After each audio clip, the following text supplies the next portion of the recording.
नहमदुहु व नसल्ली अला रसूलिल करीम। एक सवाल हमारे पास है कि इस हदीस का क्या मतलब है कि नबी करीम अलैहिस्सलाम ने इरशाद फरमाया कि नमाज में इख्तिसार यानी कोक पर हाथ रख लेना ये दोषियों के आराम लेने की सूरत है। तो क्या हम नमाज के अलावा कोक पर हाथ रख सकते हैं या नहीं? देखें, मिशकात शरीफ में हदीस मौजूद है। नबी करीम अलैहिस्सलाम ने फरमाया कि नमाज में इख्तिसार यानी कोक पर हाथ रख लेना दोषियों के आराम लेने की सूरत है। तो दोषी जब बहुत ज़्यादा थक जाएंगे तो कोक पर हाथ रख लेंगे, वगरना दोज़ख में आराम का। तो बाकी ये है कि नमाज में तो कोक पर हाथ रखने की इजाज़त नहीं है। नमाज के अलावा भी कोक पर हाथ नहीं रख सकते। बाज़ ने लिखा है शैतान का तरीका है, बाज़ ने लिखा है यहूदियों का तरीका है। तो नमाज के अलावा भी नहीं रख सकते, ये कोक पर हाथ मना है। और बाज़ लोग जो होते हैं वो पीठ के पीछे हाथ बांध लेते हैं, अपने हाथ बांध लेते हैं, ये भी मुनासिब नहीं है, मतलब ये भी मना है।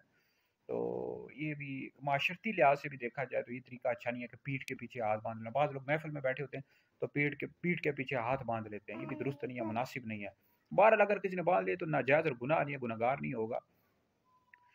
और इस तरह कोक पर हाथ रख लेना नमाज में तो इसकी इजाज़त नहीं है, नमाज के अलावा भी मना है। कोक पर हाथ नहीं रख सकते क्योंकि शैतान का तरीका, बाद में लिखा है यहूदियों का तरीका है। और पीठ के पीछे हाथ बांध लेना ये भी मुनासिब नहीं है। तो बहरहाल इख्तिसार का मतलब होता है कोक पर हाथ रख लेना। तो बहरहाल ये वीडियो सुने दीगर लोगों तक पहुँचे, आप लोगों के लिए बहुत बड़ा सदका जारी है।